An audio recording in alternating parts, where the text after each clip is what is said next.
Hey everyone, this is Mike and welcome back to Corporate Wellness, and we're going to be talking about evolutionary psychology today. Now, evolutionary psychology is about why emotions and behaviors, but mostly emotions, evolved. And the idea is that the emotions and behaviors and the thoughts, the things that make us human, there is an evolutionary reason why they evolved. So for example, with depression. Depression's kind of interesting. Some people think that depression evolved as an emotion to protect us from infection. The idea is that when we're depressed, we're sad, we tend to withdraw, we isolate, and that actually protects the group the small group that we're a part of from getting or having the likelihood of getting a disease. So interestingly, the emotion of depression might have actually had a physiological health reason. The reason for anxiety. Anxiety lets us know that maybe we have violated a group norm. And in the old days, if you did, you might be exiled from the group. And of course, we're talking about 100,000 years ago, that was life and death. If you were exiled from your group, that pretty much meant death.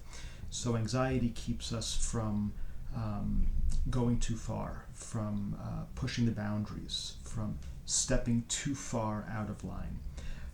Some people believe that guilt and shame have the same function, that if we've done something wrong, that could hurt the group. And if we hurt the group, we hurt our own chances of survival. Not only because if they find out, they may have some kind of punishment, but even if they don't find out and the group is harmed by it, then we all go down together.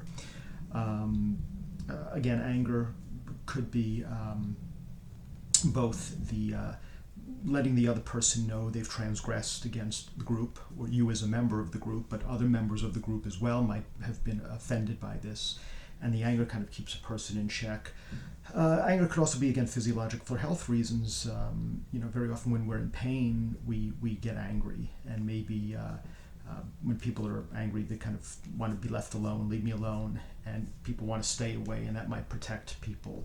When you get sick, you tend to be more irritable. So there's a lot of reasons, and they're still learning these reasons. But again, evolutionary psychology basically says this: that the emotions that we're having, when we feel anger, guilt, shame, depression, anxiety, there are reasons. These were at one point adaptive, and I would argue they're still adaptive today. Emotions are warning lights. Use the analogy of a car warning light. You have different warning lights that let you know about different problems in your car. You don't have one warning light for every problem. You wouldn't know what the problem was. So same thing, like when you're anxious, that sends the message that there's some kind of a threat going on. And if you identify the threat and you can deal with it, maybe the anxiety will go away. If you're depressed, maybe you feel a sense of loss or failure. And if you were able to deal with that and ameliorate that, the depression will go away, right? If you're angry about something, you feel a moral code has been violated, or someone's transgressed against you, and you're able to deal with that effectively, the anger goes away.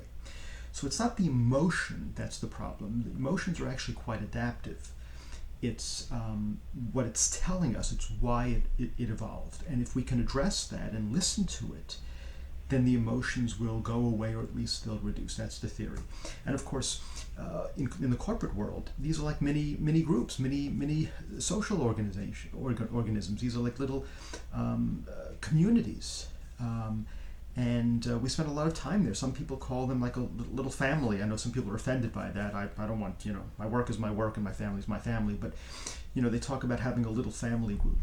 And so many of the things that happen in an organization, in a corporate world, in the business world, even in the public sector, we have the same emotion. So we can use this knowledge of of evolutionary psychology, which does have a strong social component as to why we respond the way that we do, in order to bring us together. And of course, when we violate those, we have emotions. There are some people who maybe have difficulty being in small groups. Maybe they're very individualistic. Maybe there are some people that might have some personality disorders that make it very difficult for them to connect with people, and they create responses in others, and yet they don't necessarily pick up the cues as much, right? We've all seen people where they just don't seem to pick up the cues, and that makes things very challenging. So just learning about this, can help us understand ourselves and other people. So this is just another way that we can deal with some of the people that we're working with in our lives using evolutionary psychology model. Obviously, there's a lot more detail in this, and when you're working with someone individually, you go into more examples, and there's more activities and goals and strategies. But this is just a broad overview. I hope you found this helpful, and I'll see you next time.